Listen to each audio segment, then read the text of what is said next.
Hello everyone, this is Joris Peels with another edition of 3D Printing News Unpeeled, courtesy of 3dprint.com. So today in additive manufacturing news, we're going to be talking about a couple of news items, and the first one is the UK government's Project Tampa. So Tampa is a project of £5 million, where the Ministry of Defence UK, MOD, is trying to stimulate people to produce 3D printed parts. The idea is, well, the drivers behind it are out of production MRO parts, so maintenance repair parts that they can't make anymore, and just timely spare parts to be available to make things on demand, to make platforms and military platforms more available due to the lack of spare parts.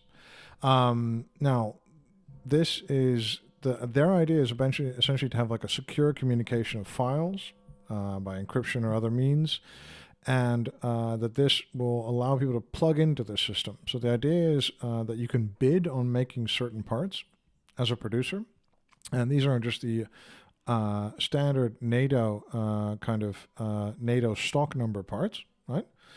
And the idea is that they're first going to try to do a non-critical, safety-critical part. Later on, there's going to be another kind of competition to try to see them do like a safety critical metallic or polymer part, and then afterward that they want to print in a location far away from like factories in the industrial base, and they want to try that.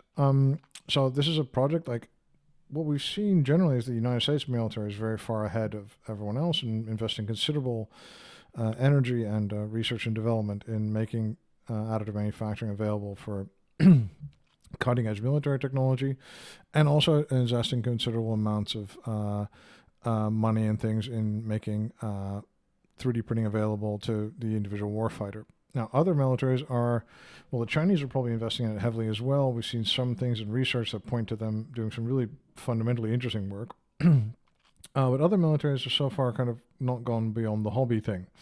So this is it's a system. It's a bit of a clunky system. The idea of using networks to communicate and download files and stuff like that. But it may lead to, widening a little bit of their industrial base. The problem with the UK is, well, this is great news, of course, for Renishaw, because it's an OEM based in the United Kingdom. It's for sale currently. It's also great news for English-based service bureaus. And what we've seen in America is that we have a lot of service bureaus that could, for example, do metal parts to a really high quality standard. In the UK, you've got 3D RPT and a couple of other ones. Like, there's not a really big, broad industrial base to do the service of this. So it's interesting the UK is trying to target service companies rather than doing a lot of this stuff themselves internally. But what is also quite notable is that they're working on the actual standards for this. So they're looking at how to transfer the IP rights, how to secure the rights, how to make sure that they print these parts with the right rights in place. So they're trying to put up they're really putting up a framework for them to make spare parts, which is, I think, a lot of companies are going to be doing. So that could make this something to watch. But the scale of this, of course, is not exactly, of this project for Tampa for $5 million, is not exactly going to really change how the Ministry of Defence in the UK does things. But, they're getting their feet wet and they're ahead of a lot of other militaries in that case. The next thing is Punch and Beamit are partnering. Punch Torino is a company that does a lot of engineering services and makes parts and components for mainly automotive. And Beamit, of course, is an Italian service bureau that does a lot of cutting edge stuff in E-beam and powder bed fusion for a lot of military companies, a lot of industrial companies. They're going to essentially work together to really make the industrial supply chain a little bit more solid for 3D printing. So they're really going to iron out the kinks and make 3D printing more efficient. What they're specifically looking to do is metal powder bed fusion, and they're specifically looking to make this a much more industrial place for the purpose of mass customization for cars. So they're really looking at these low volume car parts, these end of the line car parts, to try to see if they can make those cost effectively 3D printing by working together. This, of course, would encompass a lot of, like right now, metal printing or powder fusion from metals is a multi-step process with a lot of conveyancing, a lot of individual QA steps you would need to do, a lot of stuff you'd need to do by hand. So this would seem to, or would point to them using a lot of, generally getting rid of that conveyancing, trying to industrialize this process, make it a much more reliable, repeatable process by automating it. and reducing costs. Like I've said this before, but like somewhere roughly a third of costs right now are manual labor, and that needs to, of course, disappear if you really want to be able to serve car companies and make parts at a really large scale. So this is a good move. It's also kind of got an Italian flavor to it. Is being supported by the Italian government. And we're seeing, again, 3D printing under national lines here. I think that's a bit of a theme for today because the UK is trying to focus on strengthening their military supply chain. And here, the Italian government is putting on projects in place to stimulate Italian companies industrializing 3D printing. The next item is, it's Formlabs and working together with Hasbro on the Hasbro Selfie series. So Hasbro Selfie series is essentially you take a selfie of yourself and then they will put it on a little action figure. So you can make your own personalized action figure. I've seen this so long. I saw this so long ago. But it's nice that Formlabs is finally making this real. The idea is that, of course, Hasbro provides the rights and the access to the superheroes you know and love. And Formlabs provides the 3D printing. They're using the Tough 1500 resin, which has a skin contact approval. And they're using just the regular Formlabs printers in a kind of an industrialized setup. What I think is actually the most exciting part of this is not necessarily that they're doing this, because some people I know have known about this for a very long time, and I did as well. But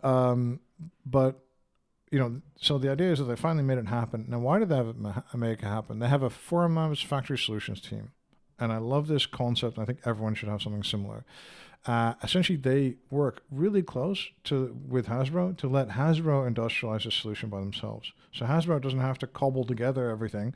Formlabs will tell them how to optimize the designs. Formlabs will tell them which resin to use. Formlabs will help them trying to get this from prototype to scale up. And I think if you're trying to be a company to boost revenue in additive manufacturing, the idea of trying to get your customers into industrialization faster is a really key thing. I think it's a brilliant move by Formlabs. So the Hasbro Selfie series, is this going to be a thing? Maybe it's going to be very big. Maybe it's going to be a fun gift for people. And it could very well be a very large application if this has become popular at one point. You will, of course, note that some of the detailing in these dolls will have to be applied by hand.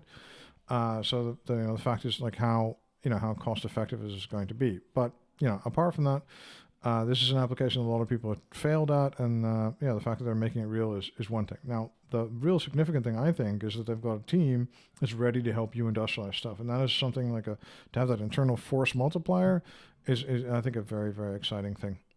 The next thing is about Print Sky. Now, Print Sky is a French joint venture between an engineering firm called Sogeclair, and AddUp, which is another French.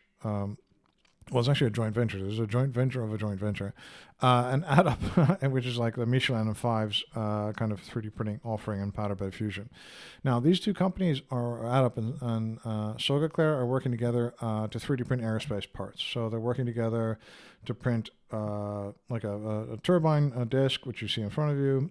They make heat exchangers, things like that. The idea is to combine the engineering expertise of Sogeclair and the manufacturing expertise of AddUp. So AddUp has a huge amount of expertise printing in steel and other components for Michelin, for the tires, and the tire components is one of the largest industrial manufacturing 3D printing sites in the world, and one of the largest applications in terms of number of parts as well. So they have that expertise. Also, they have the machines themselves. It brings a lot of money and process knowledge and a lot of expertise in-house. And then now the engineering services. Now, what they've done now is they've won a contract from Collins Aerospace to look at flight actuation. So together. It's in part been supported by the French Civil Aviation Authority under the France Relance program. So another nationalistic 3D print thing.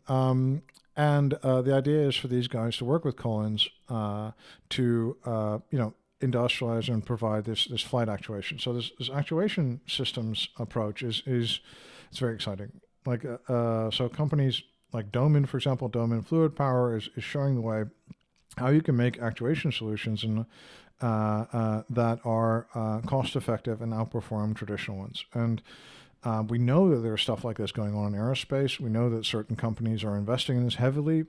it doesn't really come out often, you know. So that I think is very refreshing for them to be kind of upfront and open about this.